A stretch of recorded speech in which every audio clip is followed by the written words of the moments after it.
나의 신앙, 나의 목회. 이게 아주 제목이 거창하고 멋있습니다.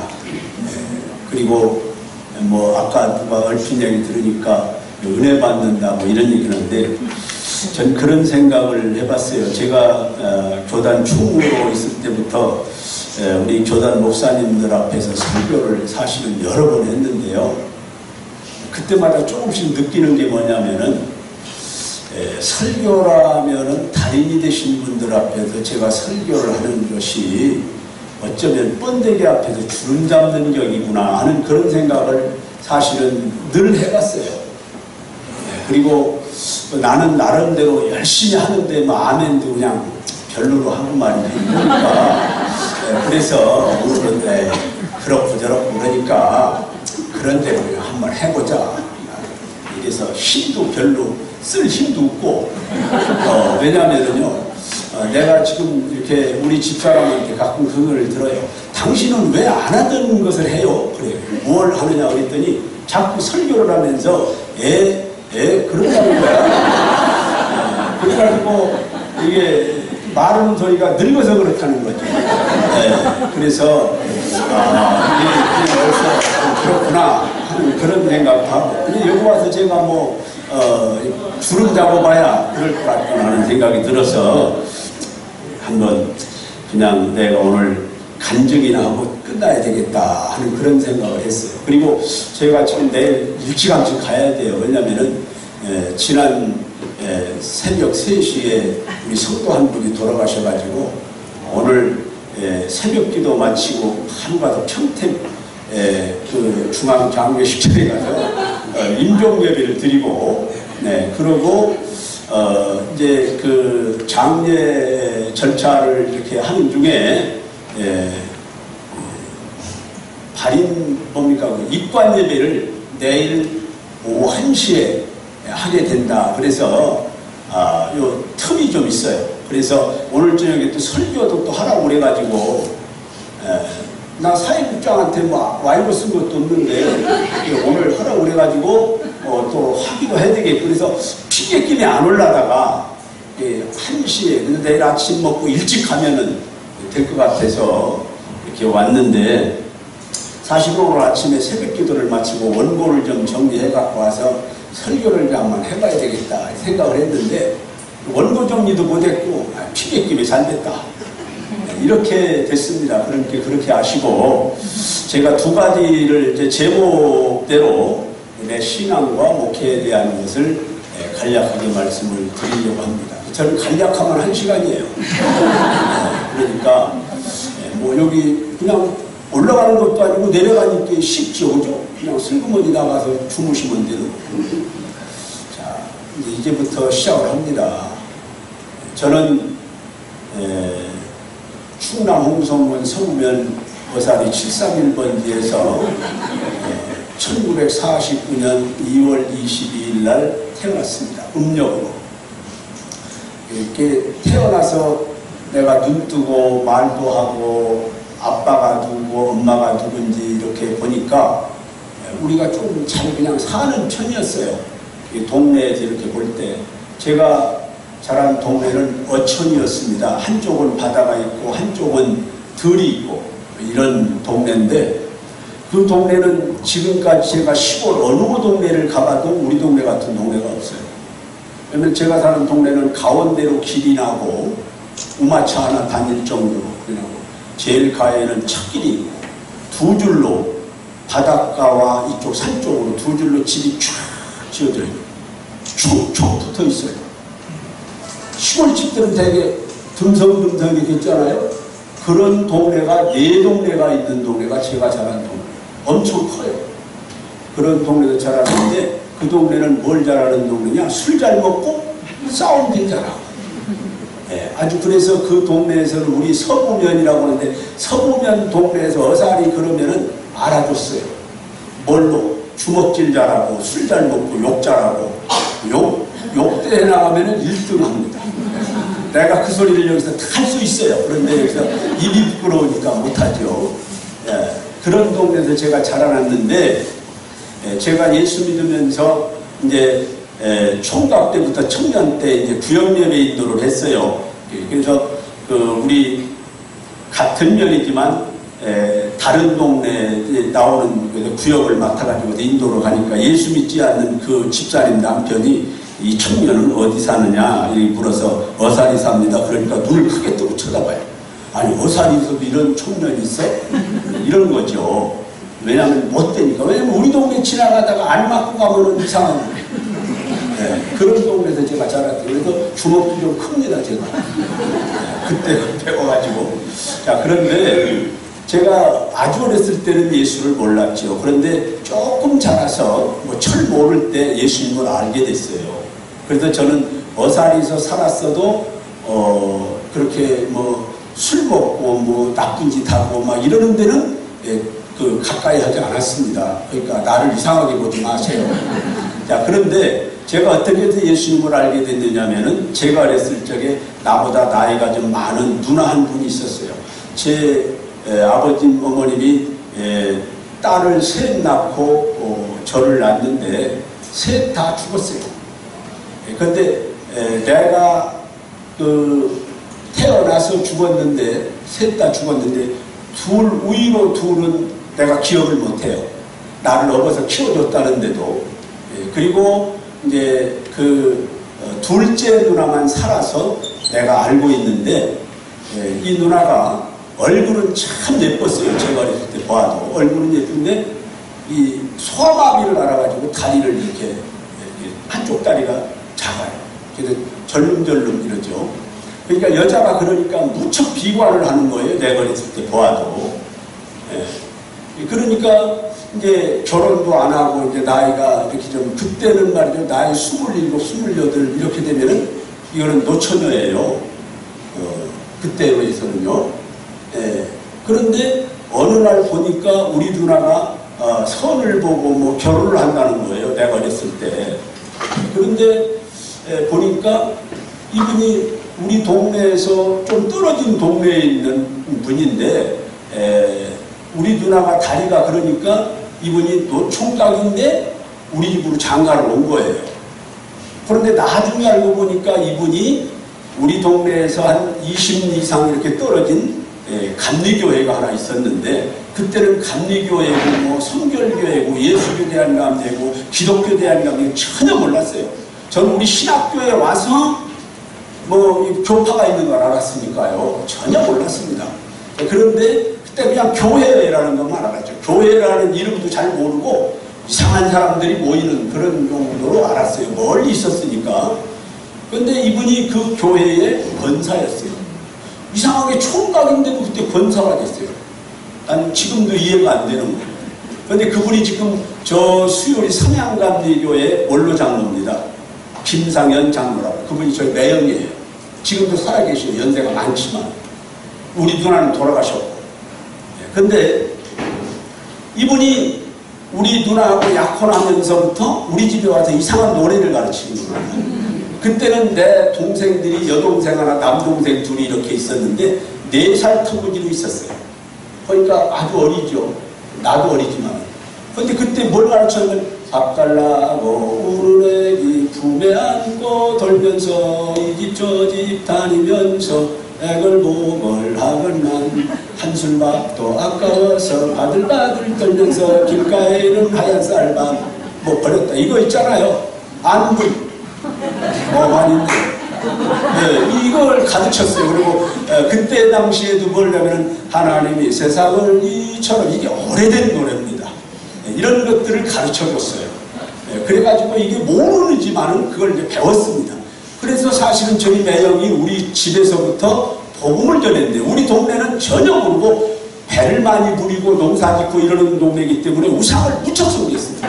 그래가지고 이제 이 동네가 말입니다. 뭐 엄청 우상 숭배를 많이 하고 배가 나가면은 막 백호사를 지내고 막 이러는 동네인데 거기서 예수 믿는다고 그러니까 이거는 별종이 된 거예요. 그래서 그 동네에서 이제 제일 먼저 제가 우리 매형을 따라서 어렸을 때부터 교회를 다녀가지고 우리 충남 홍성군 성군 어사리에서 예수 믿는 사람으로서는 제가 1호입니다. 그러고 이제 교회를 다니다 보니까 그 동네 더러 이렇게 결혼을 해가지고 다른 동네에서 온 새색시들이 예수 믿는 사람들이 몇 사람 있어가지고 따라오더라고요, 나중에. 그래서 한 20, 30이 거의 되는 동네를, 이제 교회를 이제 다녔죠. 산길로 걸어가지고. 그러다가, 65년도에 이제 우리가 그렇게 다니다가 그 교회에서 우리 동네에다가 아예 교회를 세우려고 목회자를 데려갔어요. 목회자를 데려온 것이 이제 우리 동네에서는 제 모교회가 됐죠. 이제 두 번째 모교회가 되는 건데요. 그때는 그 교회가 어느 교회냐면 나중에 알고 보니까 나사렛 교회예요. 내가 다닌 교회는 감리교회인데 나사렛 교회예요. 나중에 알고 봅니다. 그거는 후에 전혀 몰랐다가. 그랬는데 그 교회에서 신앙생활을 이렇게 하고 있는데 제가 은혜를 받았습니다. 사실은 그 감리교회를 다닐 때부터 은혜를 받았는데 제가 잘 모르고 은혜를 받았는데 성경도 모르고 은혜를 받았어요. 방언을 하고 막 이렇게 막 그 진동하는 이런 은사도 체험을 하고 막 뜨거움이 임하는 체험도 하고 막 꿈에는 말이 내가 막 날개가 있는지 없는지 모르겠는데 막 하늘을 날아다니고 막 이러는 거예요. 그래서 하여튼 나는 뭐가 뭔지 잘 모르고 그냥 교회를 열심히 다니는 거예요. 공부도 좋지만은 하여튼 뭐 열심히 이제 신앙생활을 하고 하는 건데, 제가 이제 나중에 이제 좀 이렇게 자라다 보니까 집안이 잘 살고 있는데 이상하게 기울어지기 시작해요. 우리 어머니가 병들고 또 우리 아버지가 병들고 이렇게 돼서 우리 어머니가 폐결핵으로 제가 19살 먹은 해 말에 그 음력 12월 달에 돌아가셨어요. 돌아가시니까 엄청 이게 이제 동네 사람들이 함께 서러워했어요. 그러면 그때 이미 내 위로 있던 그 감리교 권사한테 시간 누나는 죽었어요. 애들 둘 낳고.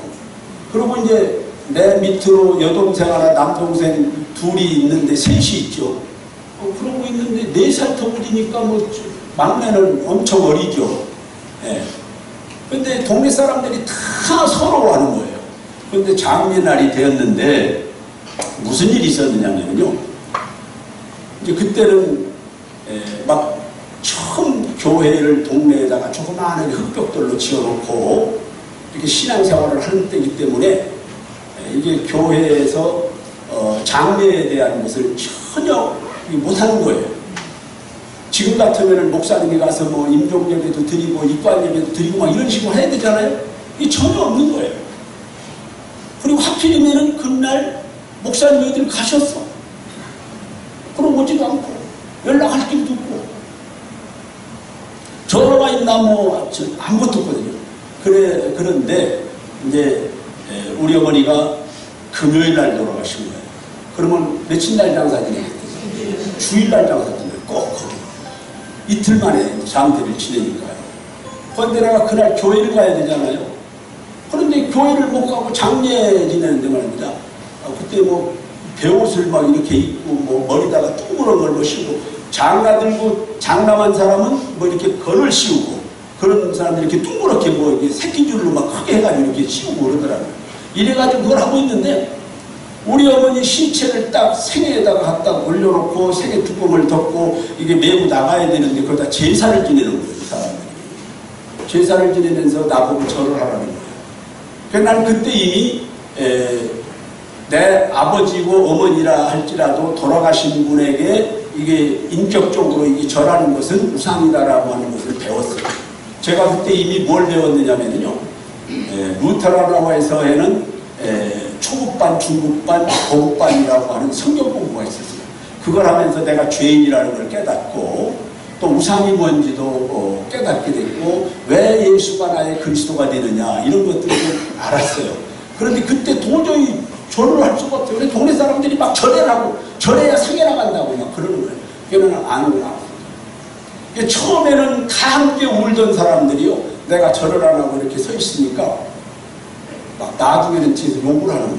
절을 막 못되는 막 이러면서 막 그러는 거예요. 그래가지고 절을 안 하면 그냥 서 있죠.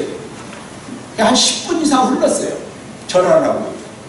그런데 그러고 있으니까 우리 아버지가 나오시더니 여보게들, 그때 우리 아버지 연세가 좀 되셨어요. 우리 생애 메운 사람들은 젊은 사람들이고, 그러니까 여보게들 매우 가세.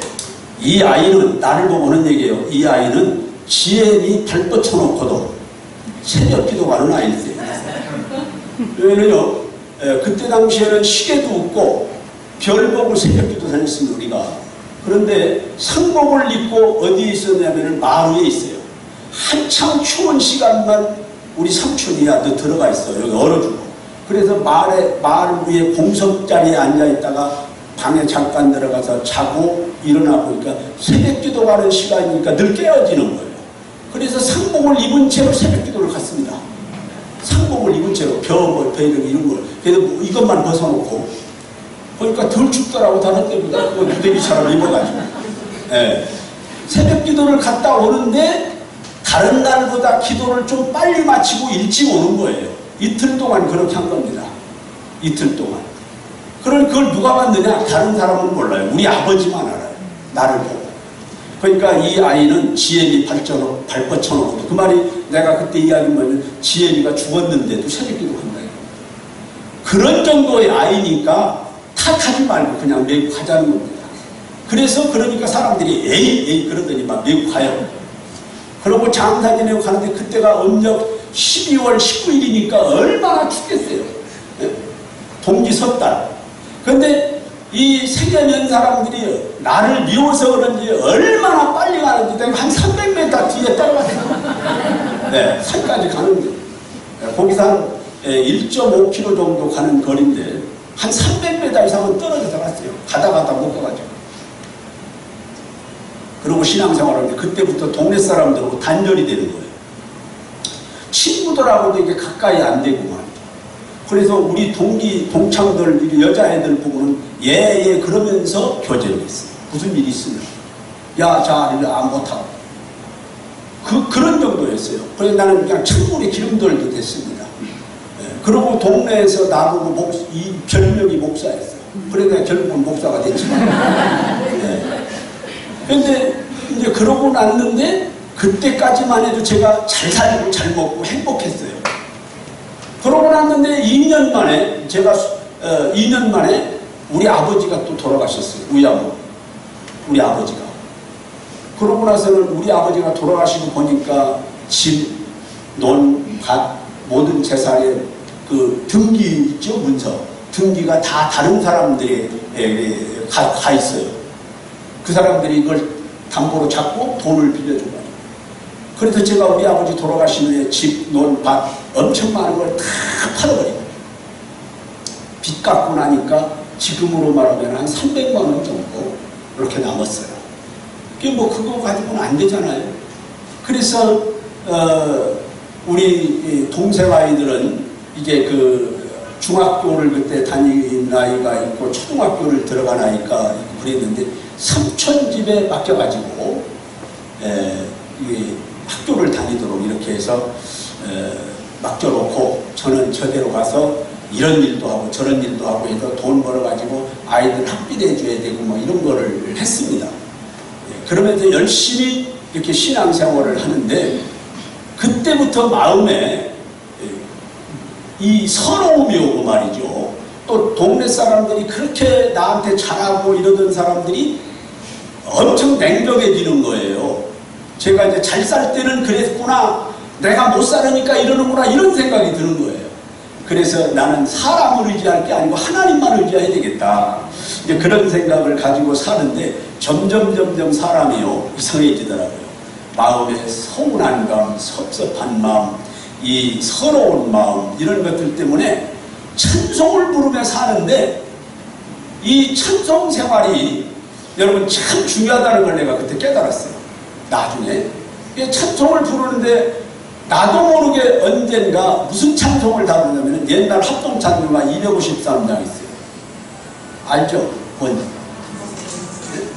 멀리 갔더니 처량하고 고나며 슬프고 또 외로워 정처없이 다니 80장 자비하신 예수여, 내가 사랑 가운데 의지할이 없으니 슬픈 자가 됩니다.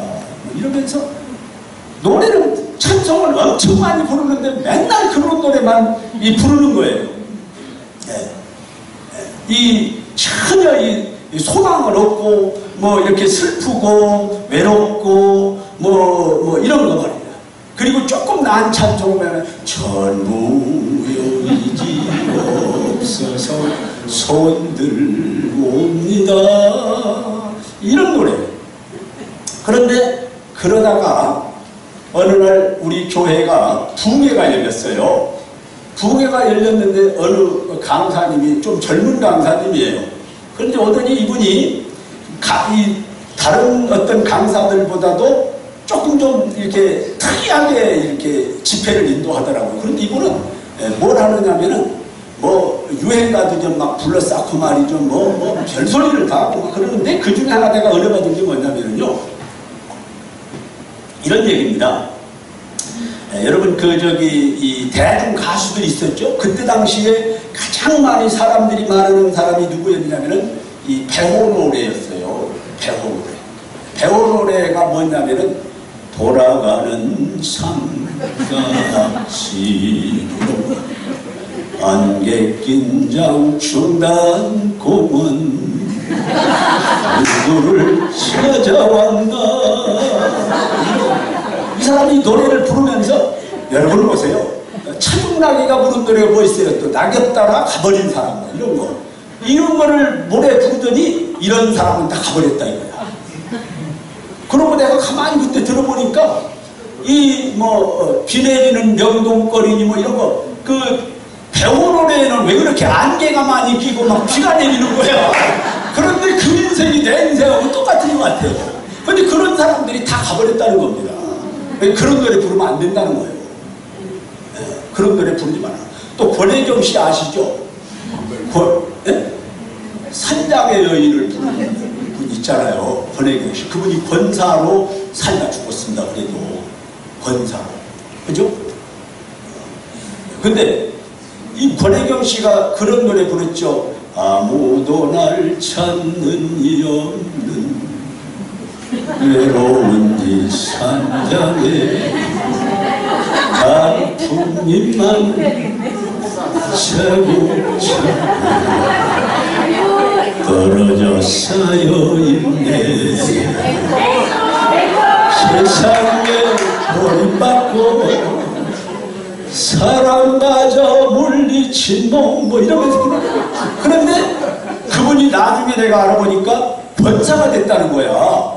그래서 내가 그분이 그런 노래를 부른 사람이 어떻게 권사가 됐나 이렇게 생각을 해봤더니, 나 홀로 재생의 길 걸으며 외로이 살아가네. 그 재생의 길 찾아서 그래도 예수 만난 거예요. 야, 그러니까 여러분 생각해보세요. 우리도요. 그래서 그때부터 내가 노래를 배우는데 이 슬픈 노래 이런 거 버리는 겁니다. 그리고 그분이 하나 뭐냐면 송대관 얘기를 하더라고요.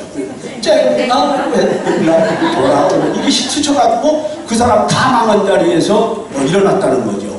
그 뒤로부터는 내가 옛날 합동찬송 64장 나의 기쁨 나의 소망 되시며 나의 생명이 되신 주만, 이런 노래를 일부러 불렀어요. 그리고 오랫동안 모든, 옛날 207장 있잖아요. 합동찬송가. 오랫동안 모든 죄 가운데 빠져 더럽기가 한량 없던 우리들, 이러면서 이 소망적인 노래를 그때부터 부르기 시작했어요. 그리고 지금은 그 몇 장입니까? 주는 나를 기르시는 목자요 나는 주님의 귀한 어린 양 푸른 풀밭, 이 노래를 그때는 복음성가였어요. 찬송가에 없었습니다. 이 88장도 그때는 복음성가였었지 찬송가에 없었어요. 그 찬송, 그 복음성가를 엄청 많이 불렀어요. 눈만 뜨면 불렀어요. 그랬는데 이 생활이 달라지더라고요. 그리고 그때는요, 보십시오. 어머니는 폐결핵으로 돌아가시고, 아버지는 우양으로 돌아가시고, 그때는 우양이 12월대였었어요.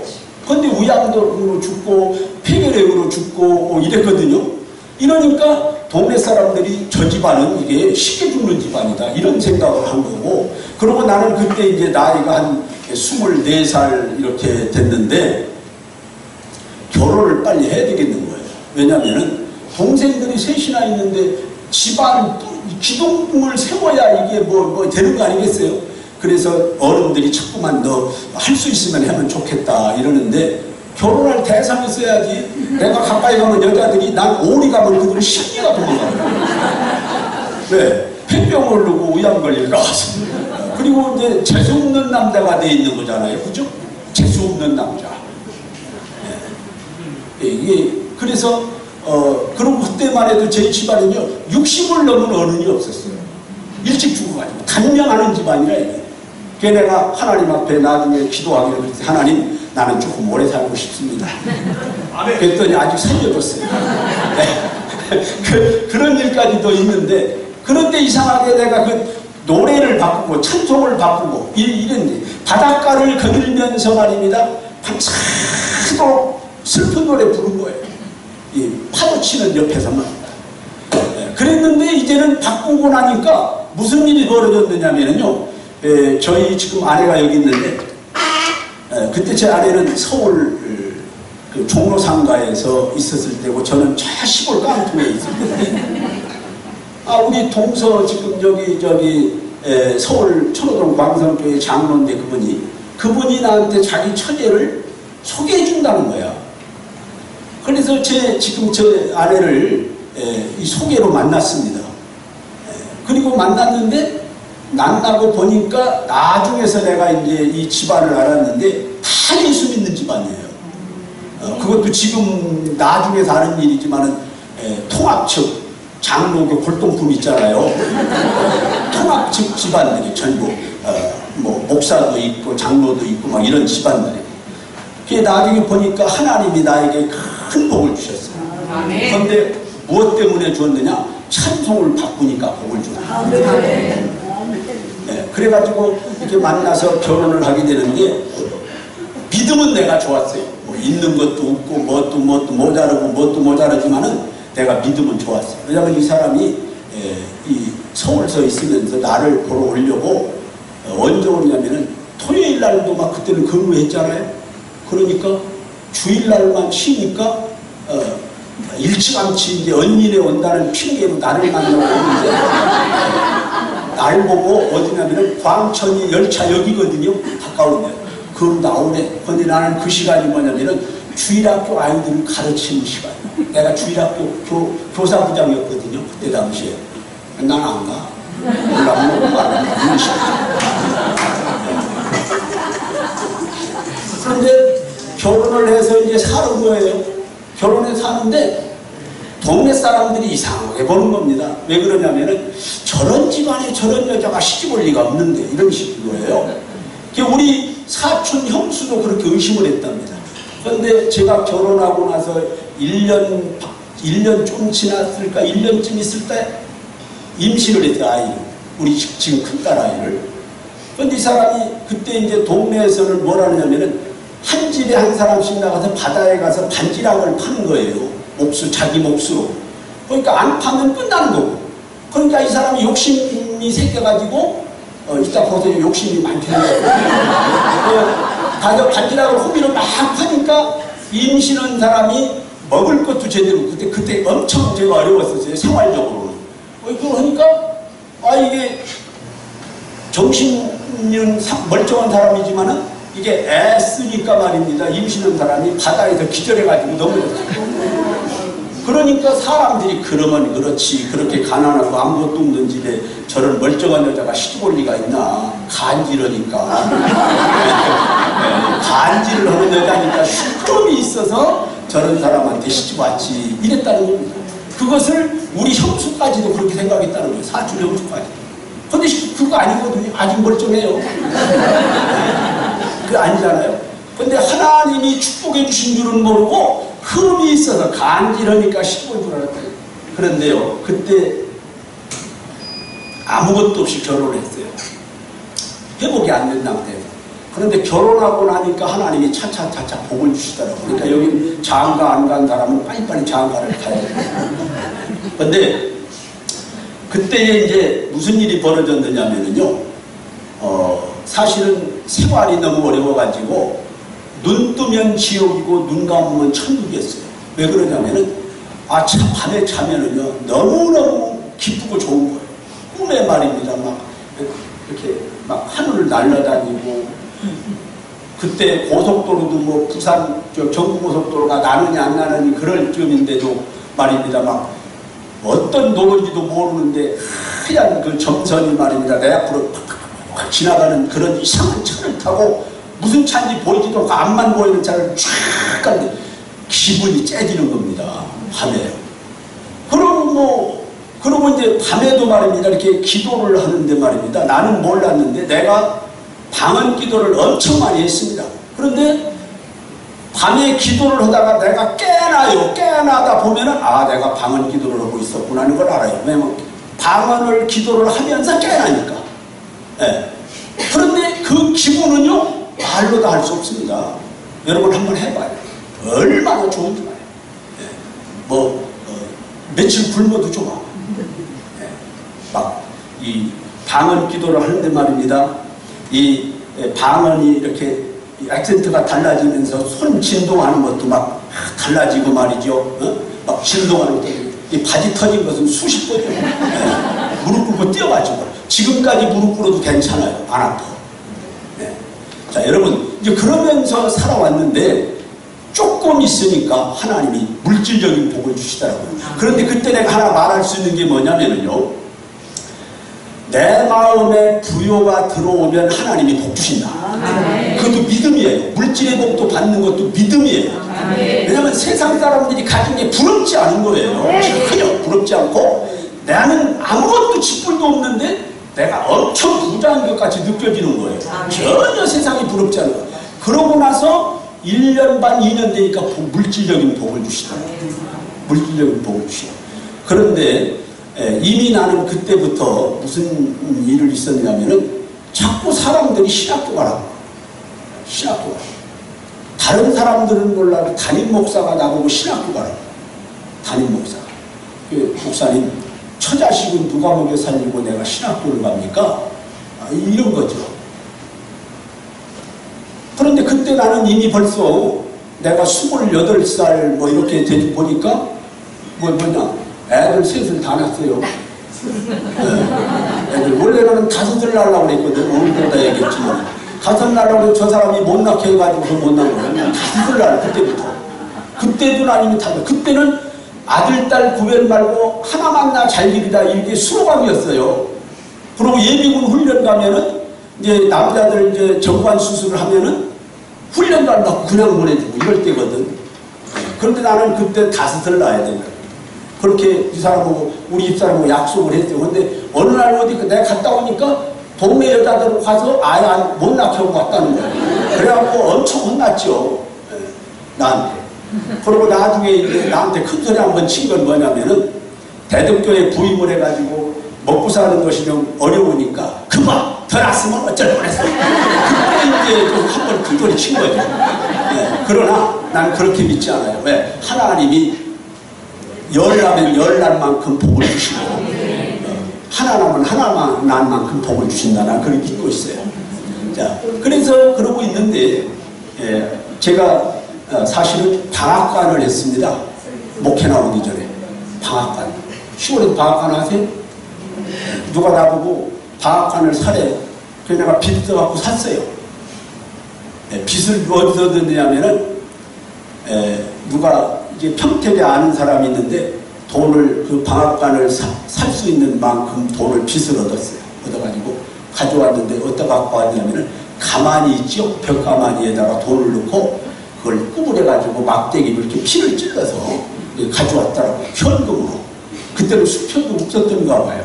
그래가지고 그놈을 치우고 빚을 얻어가지고 제가 방학관을 사가지고 운영을 하는데, 내가 뭘 알겠어요? 근데 하나님이 복 주셔가지고 제가 돈을 많이 벌었어요. 돈을 벌었는데요. 이 문제가 커진 거예요. 돈을 벌고 나니까. 돈을 벌고 나니까 문제가 커진 게 뭐냐면 목사님이 그때 오토바이를 타고 신방 다녔는데 우리 담임 목사님이 나보고 보더니 이제 신학교 가라는 겁니다. 왜요? 당신 처자식은 누가 먹여 살리고 신학교 갑니까? 그랬잖아. 예. 하나님이 지금 당신한테 돈 벌도록 해주신 것은 그거 입 막으려고 하나님이 돈 준 거 아니냐? 잘 먹고 잘 살아라고 돈 준 게 아니고 당신 신학교 가 있는 동안에 처자식 먹고 살라고 이 돈 준 거다. 이러는 거예요. 목사님 신방하다 예배드리자고 그러더니. 그래가지고 뭐 대답도 못하고 안 한다는 말도 못하고 한다는 말도 못하고 그랬어요. 그런데 제가 이제 29살 때인데 그때 이제 중고등부 교사부장을 했어요. 중고등부 교사부장을 해요. 그때 우리 교회에는 뭐 교육전산이 이런 게 없이 우리 성도들이 직접 했거든요. 그래가지고 제가 29살 때 중고등부 학생들을 데리고 하늘산에를 갔어요. 하늘산에 가니까 이천성 목사님이 설교를 하는데요. 끌린다 끌려. 이러니까 진짜 막 끌려요 사람들이 내가 이렇게 보니까. 그런데 거기 가니까 방언 못하는 건 개요. 네.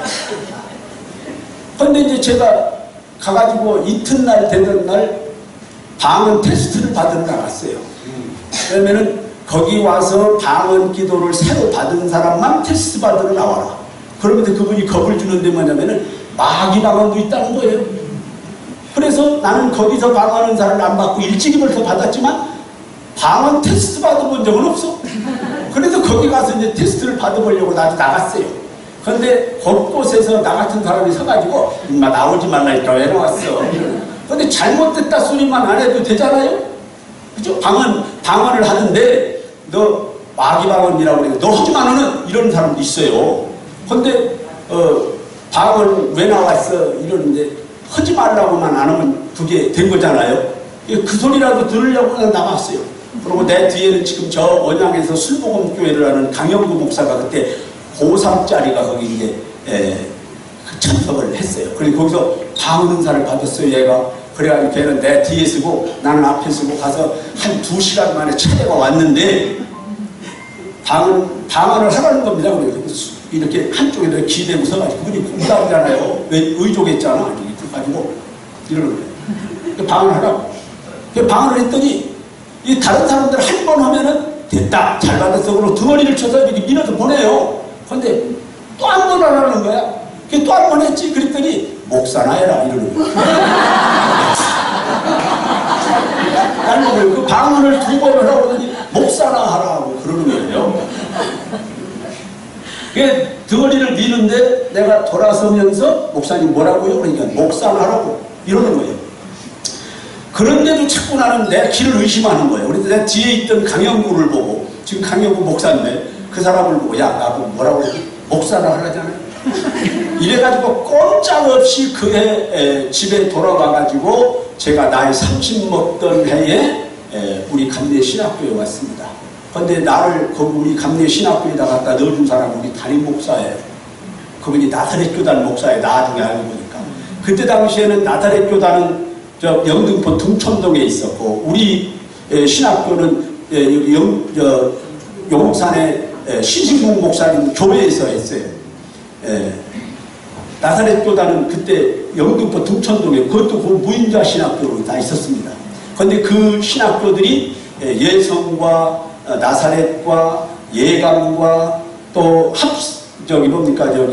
감리교 협성하고 또 장로교 대신입니까? 거기가 80년도에 같이 인가를 받아가지고 우리만 중간에 포기하고 다 지금 대학으로 종합대학으로 지금 거기다 승격했죠? 이렇게 된 겁니다.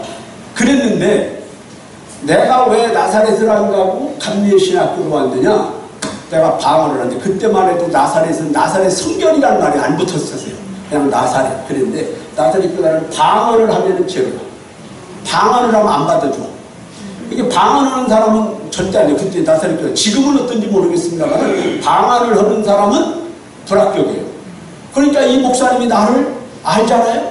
그러니까 감리교로 보내준 거예요. 그래서 이제 난 뭐가 뭔지도 모르고, 처음에 와가지고, 신학교라는 건 이런 데는 거구나. 거기 한 군데인 줄 알았어요. 감내신학교 한 군데인 줄 알았다고. 애매하긴 하죠, 그죠? 얼마나 멍청합니까?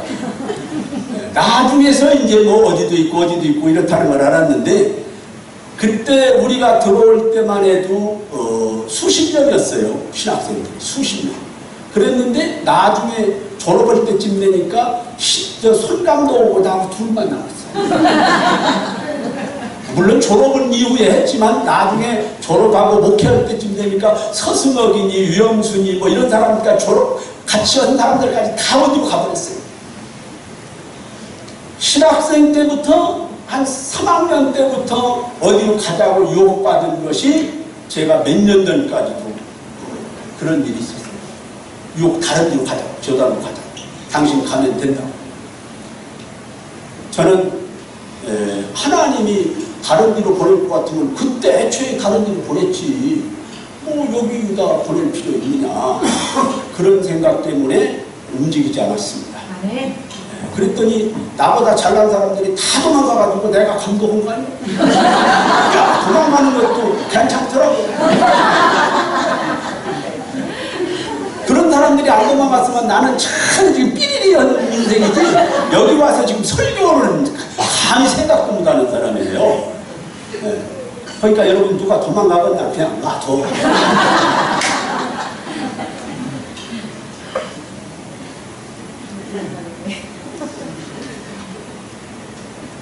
그러고 있는데 제가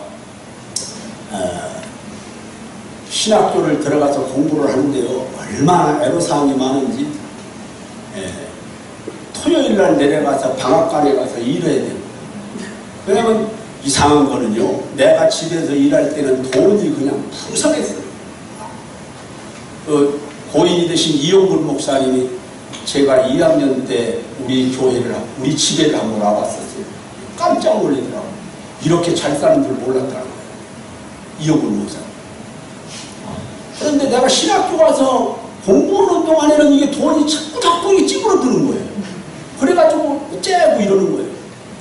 그런데 제가 신학교 4학년 초가을이 됐는데 대덕교회 있죠. 지금 대덕교회로 나를 보내더니 설교를 하라는 겁니다. 왜 그러냐면은 거기에서 심호하던 권정남 여자 전사님이라고 하는 분이 주일날 예배 마치고 월요일날 저 김포공항인데 거기서 김포공항 쪽으로 가려고 대덕교에서 나오다가 강변길에서 쓰러졌어요. 중풍. 그래가지고 그분은 택시로 실어서 이제 보냈는데 그 다음 주말에 제가 거기 불려간 겁니다.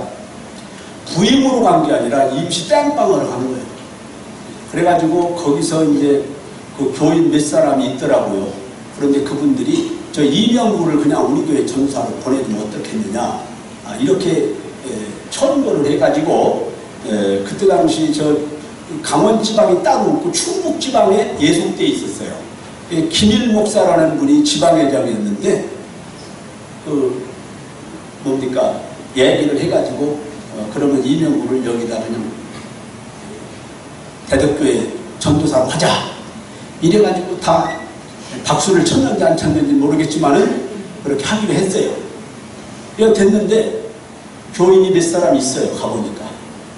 그런데 가서 살라고 보니까 얼마나 어려운지. 그때는 원주에서 오다가 걸어서 이제 이렇게 버스에서 내려가지고 2km를 걸어가야 돼요. 그리고 아침 저녁으로 버스만 아이들 실러 한 번씩 오더라고요. 저는 그때만 해도 집에서는 오토바이를 타고 다니거나 아니면 집 앞에는 버스가 있으니까 버스를 타고 다니거나 이랬어요. 거의 버스 안 타고 오토바이를 타고 그랬는데 거기 가서 딱 내려가지고 2km 정도를 걸어가려니까 뒤로 뭉치는 것 같아. 기분에. 그러고 거긴 참 그냥 비포장해가지고 난리입니다.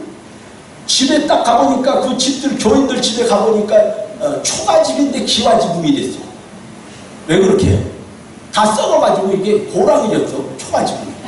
그런데 그거를 내가 이제 최상원 집사 그때 이게 이제 좀 지붕 같은 하라고 말이지. 그랬더니 이게 남의 집이에요. 다 대수상들이 가난하니까 남의 집을 이렇게 얻어가지고 사는 거예요. 그러니까 남의 집이니까 이걸 내버려 둔 거예요. 그래가지고 이제 하라고 말이 당신. 그랬더니 지붕을 파내야 될 거 아니에요. 다 썩었으니까. 분명히가 막 하얀 게 막 이렇게 막 절벽에 떨어져요. 그 지붕을 파내니까. 그런데 얼마 전에 얘기를 이렇게 군뱅이가 엄청 비싸다네. 지붕 썩는 것도 괜찮겠어요. 그래가지고 그걸 해오는데 가서 보니까요. 집들이 내가 살던 우리 집 화장실만 들려도 얼마나 이게 남자들이 일찍 일어나서 새우를 데워가지고 불 떼가지고 그 화로에다가 불을 담아서 안방 건너편방에 있는 문 열고 들어와서 거기다가 된장을 끓여가지고 아침밥을 먹는 거예요. 그 냄새가요. 야, 대만 가서 한 20여 년 전에 내가 맡은 냄새보다 더해. 야, 그런데도요. 그 목회가 얼마나 기쁘고 즐거웠는지. 지금도 내가 목회 꿈꾸면 대덕교회 꿈을 꿉니다. 지금도. 지금. 그때는 정말요, 거기서 뭐 먹을 것이 제대로 있나, 뭐 입을 게 있나, 우리 집 사람은 바가지를 들어 긁어요. 왜냐면 나를 보고 방앗간 오면서 살았으니까 쌀이 구애받았겠어요? 돈도 뭐 문제가 없고 시골에 되거든, 당시에. 그러니까 나보고 가서 쌀 가져오너라, 뭐, 그때 당시에는 거기 뭐, 별게 다 났거든요. 바다에서 김 가져오너라. 막 맨날 이러는 거죠. 그런데도 얼마나 그 목회가 기쁘고 즐거웠는지 말이죠. 정말 거기가 천국이었어요. 그런데 나중에 보니까 내가 얼마나 말랐는지 한 푸갈 버려요. 그때 당시에 누가 고산교에 있었냐면 강석길 목사가 고산교에 있어요. 나보다 1년 먼저. 그분은 81년도에 거기를 가고 난 82년도에 갔는데 강대흥 목사님이라고 우리 교단 총무국장을 지냈던 분이요. 교단 연회나 무슨 이런 총회가 있어서 사진을 찍잖아요. 그럼 우리가 젊은 사람이고 이게 전도사고 그러니까 앞에 와서 앉으라는 거예요. 그래서 앞에 가서 이렇게 앉아서 사진을 찍잖아요. 그러면 이게 잘 나와야 되잖아. 그런데 우리를 보고 나보고 강석길 목사하고 같이 옆에 붙어서 친구지고 하니까 같이 앉아서 이제 사진 찍었는데, 야, 니들 때문에 사진 다 버려. 니들 때문에 사진 다 버려. 그래서 아니, 나 때문에 뭐 사진 버릴 게 있느냐고 그랬더니 이거 봐라. 그런데 보니까 두 사람이 여기 앉았는데 송장모사 파다고 와요. 이게 여기 쏙 들어가고 눈만 크더라 그 말이지. 그때 왜 머리를 그때 장발을 했는지 몰라. 그러니까 이거 봐라 이거 봐라 이거 봐라 사진 다 버린다 이러는 거래. 하루 강석길 목사가 날 버려야 사진 이번에 사진 찍을 때 입에다가 바람을 넣으라. 그래갖고 이거 찍자는 겁니다. 그러면 된다는 거야. 그래서 그렇게 했어요. 그런데 입에다 바람 넣는 것도 말이죠. 살찐 사람이 괜찮아요. 살찐 사람은 입에다 바람 넣고 이렇게도 폼이나 그런데 삐쩍 맞는 놈이 이렇게 쭉 들어간 사람이 입에다 바람 넣고 그러니까 사탕 부는 것 같아요. 꼭 풍선용에다 다는 것 같아요. 이래가지고 또 사진을 버렸어요. 이런 일까지도 있어요. 그래도 그 목회가 기쁘고 즐겁다라는 겁니다. 그런데 이상한 것은 하나님이 우리에게 그런 목회하는데요. 격려해 주시는 거예요. 아멘. 누구도 설교를 해도 잘한다는 사람 없고 손뼉 쳐주는 사람 없어요. 거기서 열심히 그렇게 막 해도. 그리고 설교를 잘해도 잘하는지 못해도 못하는지를 이 사람들이 모르는 것 같아요. 나중에 보니까. 그런데 하루는 서울 잠실에 산다는 젊은 여자분 둘이가 우리 교회에 왔어요. 그건 누구냐면 거기 나이 많은 권희순 권사님이라고 하는 분 신우들이야. 남편 동생들이 무슨 어머니 무슨 기구가 됐다고 거기 왔다는 겁니다. 왔는데 주일날 안 가고 토요일날 늦게 와가지고는 제사 지내고 우리 교회로 온 거예요. 와서 예배드리고 갔어. 그런가 보다 그랬는데 설교를 듣고 가가지고서요 우리 교인들 거기 몇 사람들 있는데 와가지고 그러더라는 겁니다. 저 이명구 목사가 물건 같으면 내가 사가지고 가겠다고 그랬다는 거예요. 왜 그러냐니까 설교를 너무 잘한다네. 그 소리를 듣고 우리 교회 이남자 집사님이라는 사람이 막 왔어. 목사님 서울 순봉 그 양반들 순봉교회 다니는 사람 여기도 순봉교회 목사보다 잘한대. 야, 그런데 그러니까 맛이 나요, 안 나요? 지금 찡거리고 있는 사람은 이상한 사람이에요. 그래가지고, 아니, 나는요, 그 사람들이 왜 설교를 잘한다느니, 근거도 없이 무조건 하는 소리잖아요? 그런데도 그냥 이게 어깨가 쭉 올라가가지고 말입니다. 이야, 그래갖고 내가 그때 생각이 그냥, 내가 조용히 목사를 했어. 내가 목회 잘하겠구나. 이런 어떤 포부를 가지고 목회를 했습니다. 그런데 그래도요, 어떤 일이 생겼느냐면은, 그 동네가 전부 다 해봐야 50표도 안 돼요.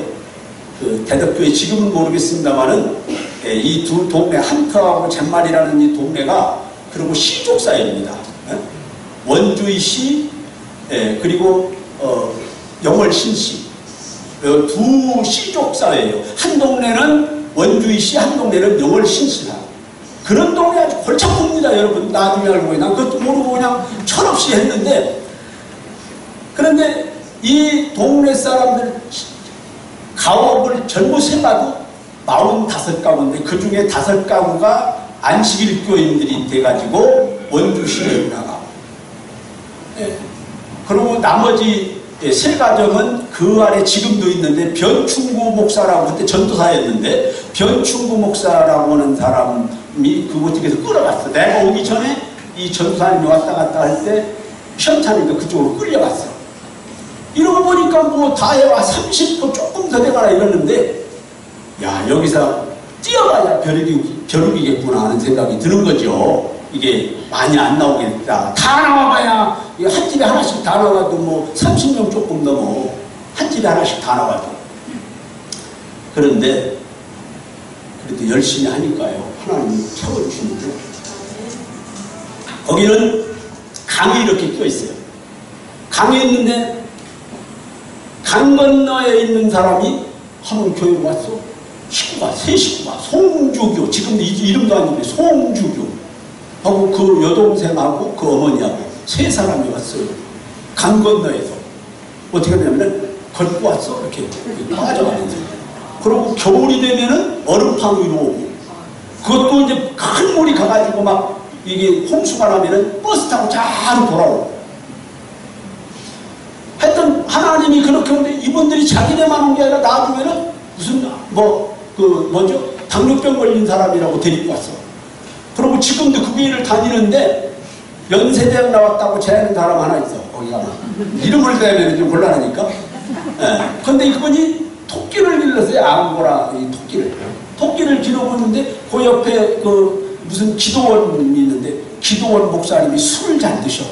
결국은 거기 못 나가보니 그 교회가 기도원이 폐쇄되고 이분이 연세대학 나온 사람이니까 그 조그만한 대덕교회를 나오기가 좀 그랬더니 원주로 나가버렸어요. 원주로 나가서 한 1년 다니더니 우리 교회로 또 왔어. 왜 왔느냐니까 그냥 우울증을 하더라고. 왜 왔는지 말도 안 하고. 그리고 지금까지 다녀. 그래가지고 내가 그 교회를 86년도에 사임을 했는데요. 그때는 37명이었습니다. 내가 나올 때. 지금 잊어버리셨습니다. 작년 37명. 그 동네에서 작년 37명이면요. 놀라운 겁니다. 아멘. 네. 하나님께서 이렇게 힘을 주시고 능력을 주시는데 오늘 제가 오늘 읽은 말씀이 뭐냐면요. 그러나 나의 종 너 이스라엘아 내가 택한 야곱아 나의 것 아브라함의 자손아 내가 땅 끝에서부터 너를 붙들며 땅 모퉁이에서부터 너를 부르고 내게 이르기를 너는 나의 종이라 내가 너를 택하고 실어버리지 아니하였다 하였다. 이 말씀을 붙들고 하여튼 천방지축으로 뛰었지만은 여기까지 왔습니다. 여기까지. 그렇기 때문에 제가 신앙생활을 한 것도 하나님이 나를 붙들어 주셨고 내가 너와 함께 한다. 절대로 너를 버리지 않고 너를 굳세게 하리라. 너를 참으로 도와주리라. 나의 오른손으로 너를 붙들리라. 이 말씀을 엄청 의지했어요. 제가 언젠가 신문에 보니까 그런 사설이 있었어요. 그 이만청인가 어느 분이 기고를 한 내용인데 고아는 울지 않는다 하는 말이 타이틀이 나왔더라고요. 그걸 읽어봤는데 나하고 똑같더라고요. 나는 지금까지 일을 하면서 어려운 일이 있을 때 누구한테도 어렵다, 아이고 못 살겠다, 못하겠다, 힘들다, 절대로 그렇게 뭐 그냥 편하게 하는 일이 없습니다. 왜냐?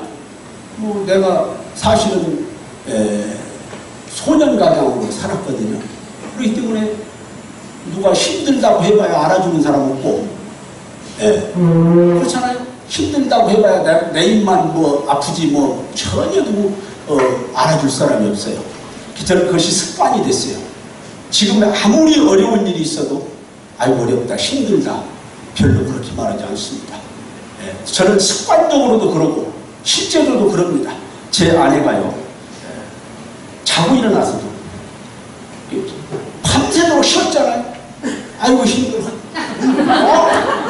아니 왜 힘을 들여? 힘을 안 들이면 되지. 아 누가 힘들이라고 그랬어? 힘든 것도 아니고. 나보고 또 물어요. 당신은 어렵지 않아요? 나는 안 어려워. 당신 안 아파요? 나는 안 아파. 내가 왜 아파? 나는 안 아파. 근데 정말 아픈 데 없어요. 제가 몸이 보통 약한 사람이 아닙니다. 생체적으로 이렇게 저를 뜯어보면은 엄청 약한 사람인데도 하나님이 아프게 하지 않았어요. 아픈 데가 없어요. 고통스러움이 없어요. 그리고 힘든 게 없어요. 무엇이든지 하나님이 내게 일을 주셨을 때 내게 감당할 능력을 주셨어요. 지금까지. 그리고 제가 이제 목회를 나오면서 최종적으로 제 동생, 남동생들 둘을 불러놓고 그런 말을 했습니다. 내가 이제 지금까지 돈 버는 거 너희들한테 다 주고 난 가는데 나는 이제부터는 나는 돈 버는 것은 아니다. 나는 목회하러 가니까 너희들이 이걸 가지고 살고 내 아이들 셋을 대학까지 너희들이 가르쳐 줘야 된다. 그 대신 이제 이렇게 이제 내가 내려가시면 돼요. 얘기를 했어요. 그런데 난 그렇게 믿고 그 우리 동생들이 내가 벌어준 돈 가지고 살면서 우리 아이들 교육 다 해줄 줄로 이렇게 약속을 했고 또 그럴 줄 알았어요. 그런데 웬걸 내가 도와줬어요. 오히려 내가. 제 지금 서울에 있는 화곡동에 있는 동생, 남동생, 큰동생 아들 이재우가 목사인데 그 아이들 뭐 이렇게 학비도 좀 덜어 대주고 목사 안수받는데 가운도 내가 해주고 막 그랬거든요. 그러니까 내가 오히려 도와줬어요. 그럼 무슨 얘기냐? 하나님이 내게 물질적인 축복을 주셨다는 거예요. 내가 무슨 뭐 돈을 가지고 막 이렇게 싸놓고 무슨 뭘 사고 막 이러는 건 없지만은 그때 부족함이 없게 주셨다는 거예요. 그때. 그리고 저는 이제 우리 시골에 있는 동생이 형 몫으로 돈을 줘요. 언제 줬느냐면 제가 은광교회에 가서 신고할 때 88년, 9년 그때인데요. 그때에 그 동네에서 아파트 하나 19평 내지 20평만큼 살만한 돈을 줬어요. 그런데 그 돈을 제가 그때 당시 은광교회가 이제 교회를 지어야 될 입장이기 때문에 교회들이 좀 늘어나고 그래서 그걸 건축원금을 했습니다. 그 돈으로. 또 아무것도 없었어요. 그리고 그 당시에 제가 86년도, 87년도 그 사이에 돈이 제 통장에 약 700~800만 원이 있었어요. 그때 돈 700~800만 원이면은 엄청 많은 돈이에요. 그게 무슨 돈이냐? 제가 지금 우리 집 사람이 아까 그 종로 상가에 있을 때 나와 결혼했다고 그랬는데 종로 상가에 가면 그 당시에 상아탑 학원이 있었어요. 그 학원이 저 사람 이종 언니가 경영하는 학원이었어요. 거기 있었거든요. 그런데 그분이 80년대 전두환이 대통령 되면서 문안에 있는 4대 문안에 있는 학원 다 나가라 그래가지고 용산에 가 있다가 강남으로 가서 지금 건물은 아직 있는데 학원을 안 합니다. 세를 주고. 그때 당시에 사가타학원이 그때 하고 있었을 때인데 저를 보고 예배를 드리러 한 달에 한 번씩 오라고 그래요. 그래서 한 달에 한 번씩 가는데 언제 가느냐면은 매월 1일날 가는 거예요. 그날이 주일날이면 그 다음 월요일날 가. 이렇게 가면은 헌금을 얼마를 해줬냐면은 한 번 예배 드리려고 하면 100만 원씩 해줬어요. 그 당시에. 그 당시에 100만 원이면 인천에 있는 제가 동네에 있을 때에 그 산곡동이라고 하는 천주교가 있는데 그 뒤에 땅을 그 사람들이 그때 정리를 해가지고 이게 판매를 하는데 제일 싼 땅이 40만 원이었어요. 그러면 2평 값은 되잖아요. 인천 땅값 2평을 그때 한 달에 한 번씩 헌금을 받았어요. 이게 큰 돈이죠? 네. 그거를 제가 얼만큼 모아주면 800만 원 정도가 모아졌다고 말해요. 그런데 그때 내 마음에 오는 것이 뭐였냐면은 이거 내 돈이 아니다. 그렇다고 그 돈을 은광께 내놓지도 않았어요. 800만 원을 모아놓고 있는데 기도하는데 무슨 말인지 내가 대덕교회를 오래된 교회니까 좀 지었으면 하는 마음이 있었는데 못 짓고 그냥 갔거든요. 그래서 그걸 자꾸 영감이 오는 거예요. 그래서 제가 하는 그때 당시 거기서 심호하는 이용근 목사님을 만나가지고 목사님 교회 짓고 싶은 생각 없습니까? 그랬더니 돈 있어야 짓죠. 그러면 내가 한번 해볼 테니까 지을 수 있겠느냐. 돈만 되면 짓는다는 겁니다. 그래서 제가 그 처형된 이종 처형되는 서경순 권사님을 만나가지고 내가 지금까지 헌금 받은 것을 다 모아놨습니다. 그러니까 이 돈을 당신에게 다시 드릴 테니까 이 나머지를 보태서 교회를 하나 지으십시오. 그랬더니 그런다고 해요. 그래서 지은 것이 대덕교회입니다. 지금 보기에는 뭐 별로지만은 그때 당시 그렇게도 지은 거예요. 그런데 나를 보고 그 당시에 그걸 아는 사람들이 제일 바보라고 했어요. 네. 왜냐하면 그때 당시에 내가 인천에서 땅을 사서 교회를 지었으면 큰 교회를 이룰 수 있다. 이런 생각도 할 수 있었습니다. 그런데 그게 아니었어요. 하나님은 그 후로 나한테 더 큰 축복을 주셨어요. 그래가지고 무슨 일이 있었느냐. 영 교회가 부흥이 안 되는데 하루는 하나님 앞에 기도를 하고 있는데 어느 여자분이 우리 교회를 오더니 몇 번 왔어요. 오더니 등록을 해요. 중년 부인인데 그 이름도 잊어버리잖아요. 송옥자라고 하는 분인데 전주분이에요. 그런데 이분이 누구냐면은 그때 당시에 인천에 대우자동차 서문 쪽에 사공단이 있었어요. 그 사공단에 해태전자가 있었어요. 지금은 화성에 가 있는데 근데 그 해태전자 기숙사 사감이에요. 송옥자가. 거기 그냥 그 양반이 오고 나니까 그 기숙사에 있는 여자 남자 할 것 없이 다 오는데 말이면 처녀들이 막 오기 시작하는 거예요. 그러니까요 총각들은 그냥 따라오더만. 그래가지고 청년회가 부흥되니까 말입니다. 막 오는 거예요. 그러고 났는데 조금 있으니까 고원현이라고 해요. 고원현. 지금은 그분도 목사가 됐다고 그러는데 고원현이 누구냐면은 인천 최성규 목사교회 수봉교회를 다니는 성도예요. 여기 누가 아느냐면은 황길의 목사님이 아는 분이에요. 그분이 황길의 목사님을 우리 교회로 데리고 왔어요. 저 황길의 목사님이. 황길의 목사님도 온전한 분이 아니었어요. 지금은 목사님은 그때는 개차반이었다고. 네. 제 양반이 어떤 자식이고 그 고원현이라는 사람이 우리 교회를 데리고 왔는데 새벽에 데리고 와요. 새벽에. 저 수봉교회 처음에 등록했다가 우리 교회로 나중에 등록을 하는 거예요. 그럼 저분이 딱 오면 어떻게 하세요? 기도를 해줘야 해요. 기도를 해주면 벌렁 낮아가지고 입에서 버금이 우글우글 나오는 거예요. 황길의 목사님이 그랬어요.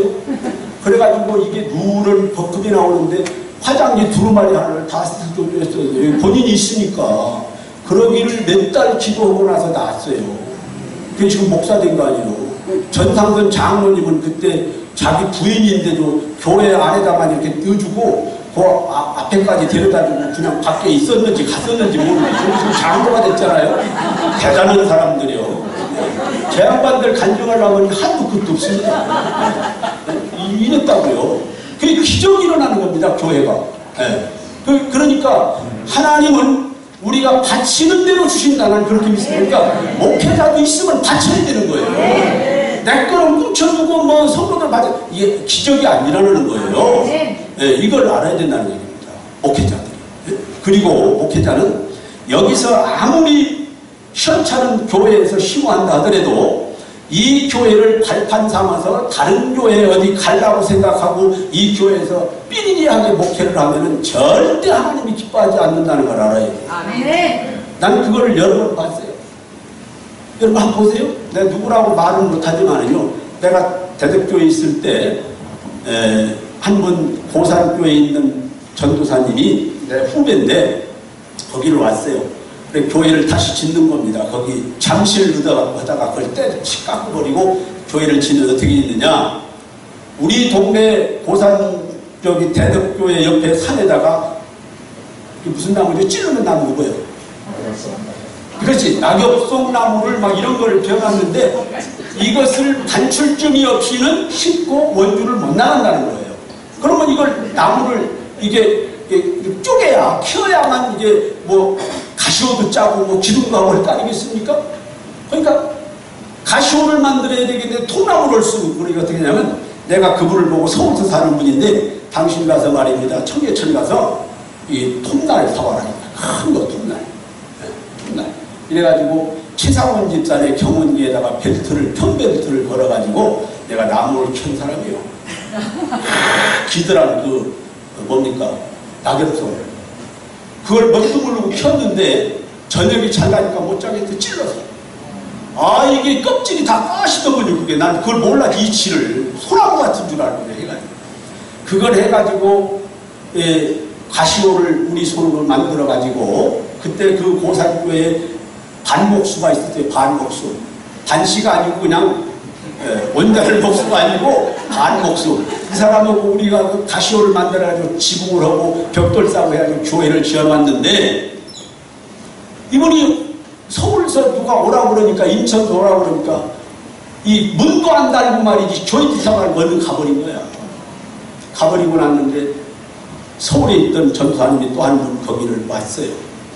그것도 억지로 온 거야. 사실은 나중에 왔는데 이분은 여기 와서 목회를 하려고 온 게 아니라 그냥 와서 있는 거예요. 맨날 책만 보고 신방도 안 오고 전도도 안 오고 어느 목사님이 가서 이렇게 보니까 그때 그 성서공회에서 주는 전도지가 있었어요. 몇 박스씩 이렇게 시골교회들 전도하라고 줬거든요.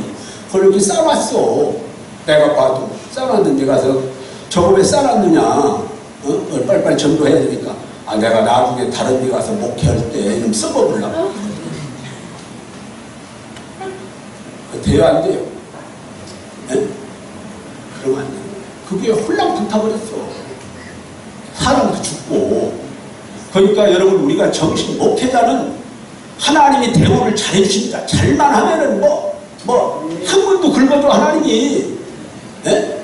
얼마든지 대접해준다 그 말입니다. 과부의 쟁볕이라도 하나님이 뽑아다가 우리 목회자들 먹여주는 거 아닙니까? 아니 사역과 과부가 마지막 양식도 하나님이 종에게 먹여주시는데 말이죠. 우리 하나님의 종들을 하나님이 얼마나 우애하고 있으면 그러나 잘못하면 심판이 큰 거예요.